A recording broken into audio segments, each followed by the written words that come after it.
Towers of gold are still too little. His hands could hold the world, and it'll be enough. Should like paste that over the the chittering, creepy the crawling. Yeah.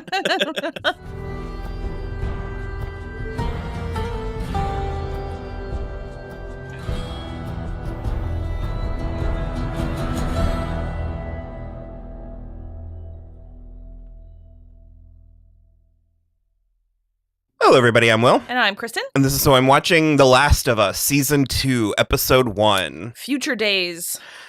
This is a good show. Yes. I remembered. I had the knowledge in my head that I was like, the show was really good. You liked it. But enough time had passed that I was sort of like, I don't know. I don't know if I can get it up again for the fucking, like, zombie show on HBO, blah, blah, blah. It's a better zombie show. It's so good, though. It's so good. It's like the zombie show that all zombie shows wish they were. Well, it's a Western. It does that thing yeah. where it, like, tricks you. You think you're doing one thing, and then you do another, and it and just, like, the quality of it. Because I was, like, maybe 10 minutes into the episode, and I was like, God damn it. Yeah. But no, it's really good. Okay, so just to make sure that we're on the same page, because you rewatched season 1. I did over the weekend, yeah.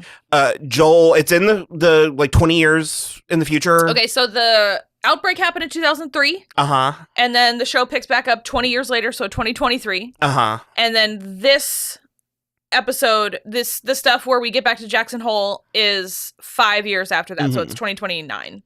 But basically, so it was like 2023, Joel is like a mercenary of types, and he was supposed to be delivering something to the Fireflies. He was supposed to be delivering Ellie. And it turned out to be Ellie. Yeah, well, he was trying to just get to Tommy, because Tommy hadn't checked in a long time. And so basically, through a series of unfortunate events, he ends up taking Ellie all the way. Yeah. To Utah? So they stop over in Jackson Hole because they find Tommy, and then he ends up taking her the rest of the way to Salt Lake City, which is where the hospital was.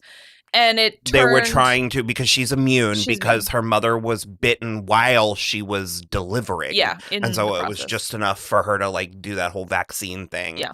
And they were trying to make a vaccine from her, but that would have killed her. They were going to extract her brain. Will and I talked about it, and he's like, bone marrow isn't enough.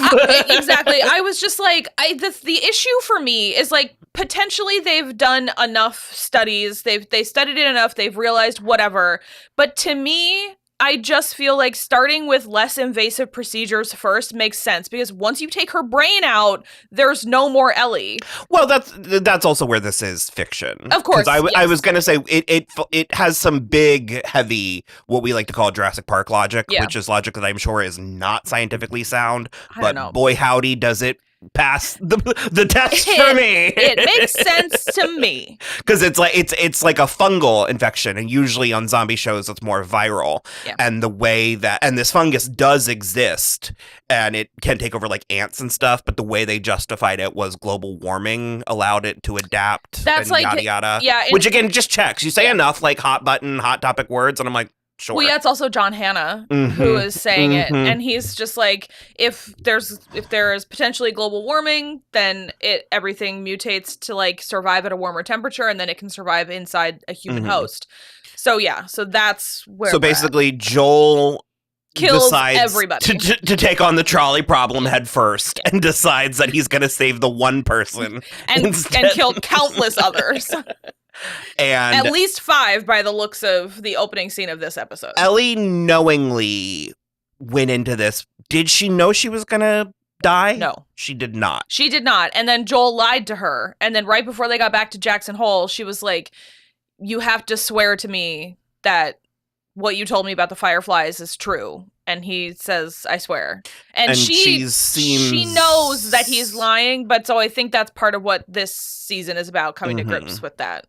And so this is 5 years from that. Yeah. Which also, I can do math. The first season took about a year. Because I said 2029 as if... It doesn't. It doesn't until someone says something. We have Caitlin Deaver, who is Abby. Correct. And she's with a team of other people who I assume are Fireflies or leftover Fireflies, or she said something about her father. Okay. Okay. And so she wants revenge, and it's gonna be slow. It's fine. The physical killing of him is going to be slow, apparently. But here is my main issue, and like I'm sure the storytelling is going to be amazing, and I love that. I'm very excited. I love Caitlin Dever. I think it seems very interesting. I personally could not keep up this vengeance mission for 5 years. I would just be like, it's a revenge boner. You know what? I'm cold. It's snowing. Let's go back to Seattle. Well, yeah, if the little conversation at the end of the episode is any indication, that is one of several themes of this season. So we get to Jackson. They are thriving, but experiencing growing pains. Unprecedented growth. Yeah. They're getting lots of refugees, basically, like from smaller settlements or people that are just like running away from the infected. And so they're trying to get more houses built. And it is, to me, a really interesting notion of like a show that's dealing with an apocalypse like this, because it's a problem we all had with The Walking Dead, is that there was never any hope. Like, there was never enough hope. And so it's like, I really like the notion that like Maria and the council and all these people are like, we're going to take in everyone we can.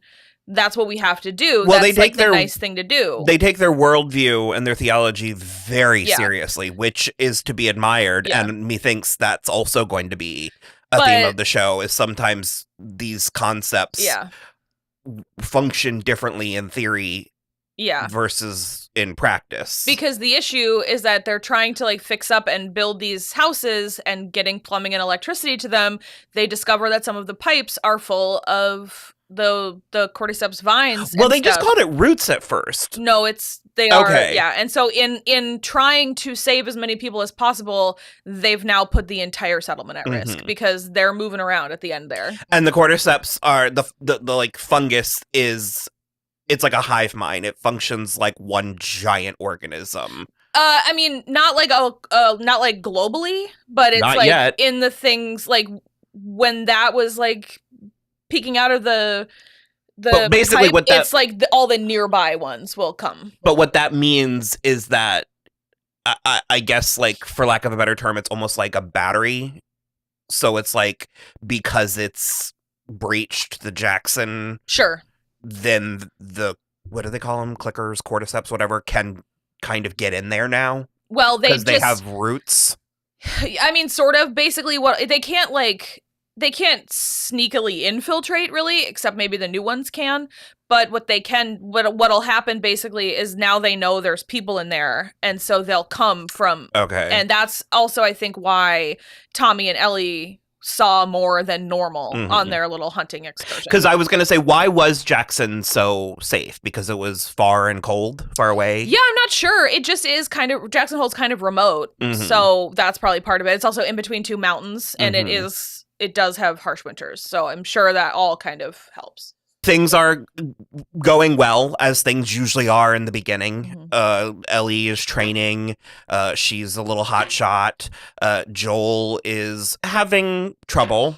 Him and Ellie are having growing pains, and we're unsure as to whether it's just the usual father type, daughter type, teenage strain. He has an unhealthy relationship with her. Well, he basically, yes, a little, because his daughter died by violence, and so I think he basically once he opened up to Ellie, I think he did it in such a way that he's like, well, I'm gonna fix what I couldn't fix before. And Ellie is very much not his daughter in the same way, and so it's like she had a whole life before she met him, and she's like, you're cramping my style, dude. And obviously she does know that he lied. And so I think that's part of it too. I think she's 19, and she's also like trying to come to grips with the fact that deep down she knows. I think she suspects. Like, I think she knows something's off. I don't know that she, in her mind, is like, he lied about this thing specifically, or do you think? Well, the reason I say that is because after the finale, when they did the behind the scenes thing, Bella said, Ellie knows. Ellie is like, she's pretty sure he lied, but like, she's ignoring it for now. But I think she can't ignore it anymore. Denial. Yeah. That checks. Yeah. Joel is going to therapy. With Catherine O'Hara. Fascinating. I love it. It's things like that I feel like make the show interesting. Yeah. Because you normally don't have therapy sessions in post-apocalyptic westerns. Yeah. It is Catherine O'Hara. She is a character, as fucking always. Her name's Gail. Joel killed her husband, Eugene. I suspect he had to have been infected. That's not a person that we met in season 1, though. Because I was trying to make it like David or one of those characters, but that was an entirely different That's a whole different establishment. The cannibal pedophiles. Correct. Whatever religious That's not to do with not to do with Jackson Hole. I assume he must have been infected, but I don't know why she's I get it. I don't know. I really come at these shows with such a pragmatism. I don't know why you're mad. He was obviously infected. Like, Joel did you a favor, but she's obviously not over it. I feel like it happened. But this was new information. I wasn't supposed to remember that scene. No. Okay, yeah. Then I feel like we'll get more. So in the after thing, Neil Druckmann also said that like Eugene is in the video game, but there's no Gail. But you also don't find out about Eugene until after he's deceased anyway. Okay. So yeah, they just like kind of tied it up together. And it seemed like he and Gail had a slight breakthrough in which, because she also has her own demons. Yeah. She's seemingly a functioning alcoholic. I feel like she's always fun. Well, it was her birthday, and it was I think it's her birthday every day. And it was her first birthday since her husband died. That's what she said. I'm giving her the benefit of the alcoholic doubt. But they did seem to have a breakthrough where she admitted to hating him. Yeah. But also, I guess she takes her oath seriously because she's also pretty devoted to helping him. Yeah. And she even flat out asked him if he like hurt Ellie. Yeah. And he was like, yes and no. Well, he said no. Yeah. He didn't hurt her. He lied to her. But he said, I saved her. Mm-hmm. And I think for Joel, that having saved her covers all the negative that he did. Mm-hmm. But he won't admit that he killed all those people because he's not admitting it to anybody. Mm-hmm. So, yeah. So we also have Dina, who is a young girl in the community who gets along great with Joel and seemingly everybody. Yeah. She is played by Isabella Merced. She was fantastic. She's great. That's I don't know if it's a hard Z or not. Slightly challenging role because it's a new character that's really thrust upon the audience, and she's very familiar. Mm-hmm. And that's just a tricky balance to play. And I think she really captured the she managed to be intriguing to me. Sure. I was sort of like, I was captivated buying into her thing. Yeah. In a way that, like I said, a lot of times characters like that, you can feel sort of like, yeah, like feel like they're being thrust upon you. But in particular, the New Year's party, her scene with Ellie was really good. Mm-hmm. I was like deep in that, and then they spoiler alert, or buried the lead, they're seemingly lesbians. Well, I'm guessing Dina might be bi. Ellie's definitely a lesbian, but Dina has apparently been all up and through the dudes in camp. Including Jesse, who is one of the ones that was training Ellie at the beginning. I liked him. Yeah, he's cute. There was Owen. Something very appealing about him. Yeah, or no, Caleb. I can't remember which one was with which group. Because one of them, Owen or Caleb, was with Abby, and I can't remember which was which. But yeah, they were dancing together and they kissed, and then fucking Bart Bass. Robert John Burke playing Seth, who apparently is like a character. I kind of liked it at first when he was like, it's like a family event or whatever. They weren't groping. They were like making out. And so I kind of thought that was, they're in Utah or Wyoming. I get that the conservatism runs deep that way, but then he did a homophobia, and I was like, come on. Okay, so here's the thing. I obviously don't agree with it. Also, it's 4 years in our future at this point. Well. However, the world ended in 2003. Mm-hmm. Gay marriage wasn't even legal. You're in a communist compound. I'm not saying it's right. I'm just saying I kind of understand how he hasn't gotten out of that. And they also, so I was reading it's girls. They don't care about that. Well, they do. And I'll tell you why. Sure. I was reading the trivia about it, and apparently he thinks he's protecting the community. But that can go to a really gross place because it's like, are you taking 2 women off of the roster for breeding later? Because that could potentially be damaging to the community. I don't think it's right. It's just that I can see the concern. But Joel... But also really weird for your old ass to be worried about these 2 young girls. But Joel stepped in and checked him to the curb. And Ellie got really mad. And I get it. But I was sort of like, I didn't see that as he was jumping in to defend her. I saw that as he was taking out the trash. Yeah, he was putting an end to a conversation that had very quickly gotten started. Yeah. And the other thing too is in the after thing, they were like, "What?" And now Ellie's embarrassed Joel in front of everybody, and I was like, I feel like Joel doesn't need any help with that. Well, that part for sure, but also I feel like he wouldn't be. I don't know. That's not I wouldn't be embarrassed because in my opinion, Ellie's the one who's embarrassed. And so she lashed out. I would not be embarrassed for throwing a homophobe to the ground because he yelled at my daughter. She very much has something to prove 3 different ways. Yeah. So yeah. I kind of get it. She's actually, to me, Ellie's a really compelling character because she is so aggressive. And it is, which we've talked about a lot with Yellow Jackets. She is a very in what we would normally see in a male character, and so I find that part very interesting because she's unlikable a lot of the time, and I appreciate that. I think it's great. Well, Bella does, and she can still have nice things. Bella does Dina. a good job of towing the line. Such a good job. But yeah, they went out and explored, and they found a new type of cordyceps called a stalker. Called Rebecca Ferguson, apparently. It was apparently Rebecca Ferguson. She's I love credited it in this episode. But also, I'm deeply offended. If we're being honest, I bet she asked. Oh, I'm sure. Yeah. I'm sure. But if I'm asking, I want to be able to look at her. Of course. Of course. Yeah, so they go out on a run, and Kat cannot keep control of Dina and Ellie, and so they go. It was Big Elmo, Tango, no, stop. Tango, wait, stop. And so they go into this abandoned grocery store because they followed a trail of blood. A bunch of clickers found a bear, and then but there was apparently still one missing. So they went into the place. But they killed one. They killed one upstairs. But then Ellie fell through the floor to the actual store area, and it was so spooky. If we had actually watched this last night at 9 when it was on, I would have had trouble sleeping. You would have made Will go in the bedroom with you. I'm going to need you to check the closet in the bathroom, under the bed. Yeah.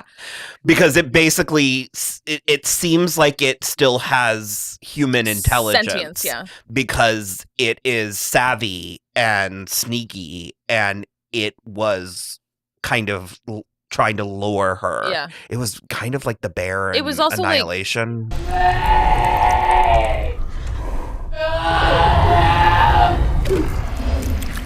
It was tracking her, and then also, yeah, kind of trying to corral her. It was mimicking distress. Yeah. And then it hid. Yeah. And good job, Rebecca Ferguson. Yeah. It was very physical. Way to nail attacking a child again.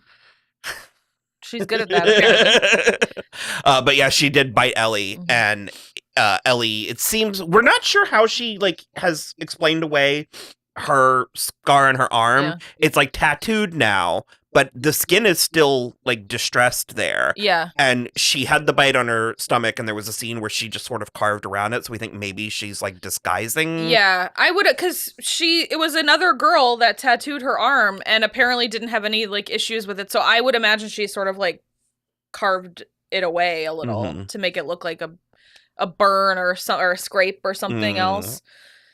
So yeah, still apparently Tommy and Joel are the only ones that know she's immune. We don't know. I can't decide whether or not Tommy told Maria. No. But I don't think so. No, Yeah. I would bet money. Yeah. because we've seen Tommy and Maria interact like 3 times on the show. Yeah. And every single time they've not been on the same page. on the same page. He's always like, well, we can let this one slide. And she's like, the fuck we can. What part of our entire foundation do you not understand? So the girls have to go to a council meeting and explain what they saw, the like new thing. Dina backs her up even though she didn't see anything. And Maria clocks. Once the girls leave, Maria's like, Dina didn't see shit, but I believe Ellie that she saw it. She like, why would you lie about something? So I think like we're going to get some drama between the two of them. And I bet you it'll have something to do with him knowing this about Ellie and bringing it into the commune. Potentially. It's going to trouble. And I they have have a a kid, feeling Benjamin. And he's cute. He is. He's so cute. We also got Ellie's horse again, which we met in season 1. Shimmer. Her name is Shimmer. So cute. Such a pretty brown. I'm going to be very upset. Well, you asked Will, you were like, when something happens to you were like, horse. should we not be attached to this horse? And he was like, honestly, I don't really know. So, well, he's played the game. He has played both games, yeah. I'm trying to think what else we've really got. It was a lot of, that was mostly it. It was setting a lot of, up where we're at now. Stage setting, tone, atmosphere. And then we end with Abby and her crew. Who, okay. WB models. Yeah.